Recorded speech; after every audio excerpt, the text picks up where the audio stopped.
Good evening student, BK study YouTube channel में आपका स्वागत है। मैं आपको आज लॉन्ग क्वेश्चन एंड आंसर बताना चाहूँगी। क्वेश्चन है, पहला प्रश्न है, मुद्रा के कार्यों पर प्रकाश डालें। मुद्रा के कितने कार्य हैं उस पर प्रकाश डालने की बात हो रही है। तो यहाँ पर हम दीर्घ उत्तरीय हैं।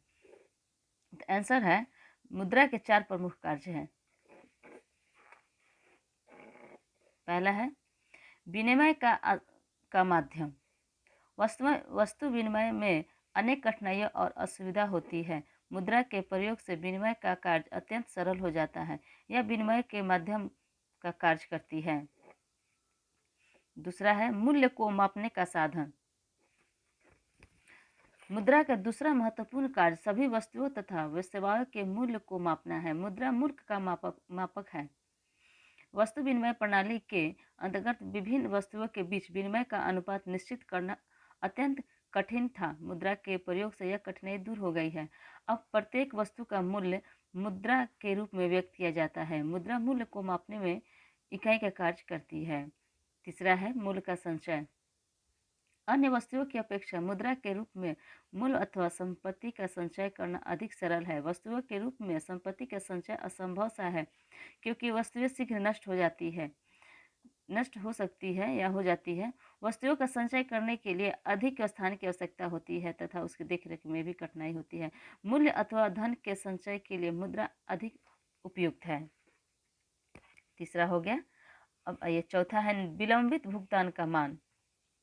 मुद्रा विलंबित भुगतान का बड़ा ही सुगम साधन है। वस्तुओं या सेवाओं के रूप में ऋण अर्थात उधार लेने और देने का कार्य बहुत असुविधाजनक है। मुद्रा के प्रयोग से ऋण लेने और उसका भुगतान करने में बहुत आसानी हो गई है। ये हो गया आपका, ये तो सब पढ़ के हमने बता दिया आपको, लेकिन उसको थोड़ा सा शॉर्ट फॉर्म करने का तरीका है। क्वेश्चन है मुद्रा के कार्य पर प्रकाश डालें। तो 4 कारण हैं। तो 4 कारणों को सबसे पहले हम यहाँ लिख लेंगे। विनिमय का माध्यम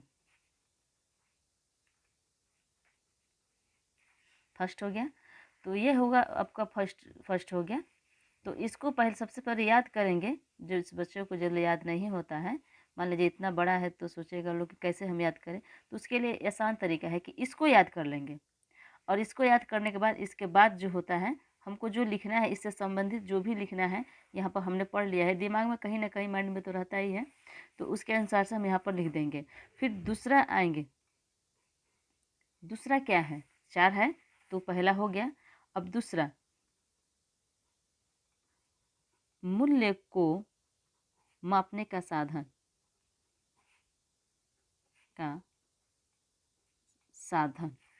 दूसरा हो गया। फिर तीसरा लिखेंगे मूल्य का संचय। तीसरा भी हो गया। और चौथा हो गया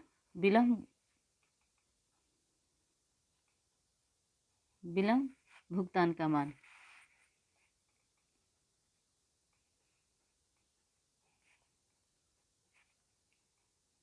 हमने ये चारों लिख लिए।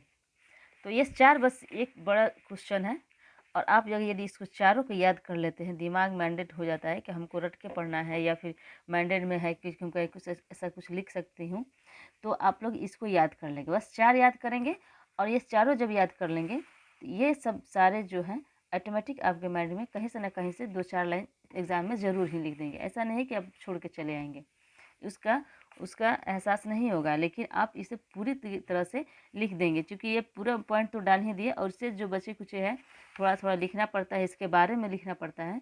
तो कहीं से ना कहीं से 2-4 लाइन लिख ही देंगे, और उसके बाद से ये लॉन्ग क्वेश्चन आंसर आपका तैयार हो जाएगा। थैंक्स।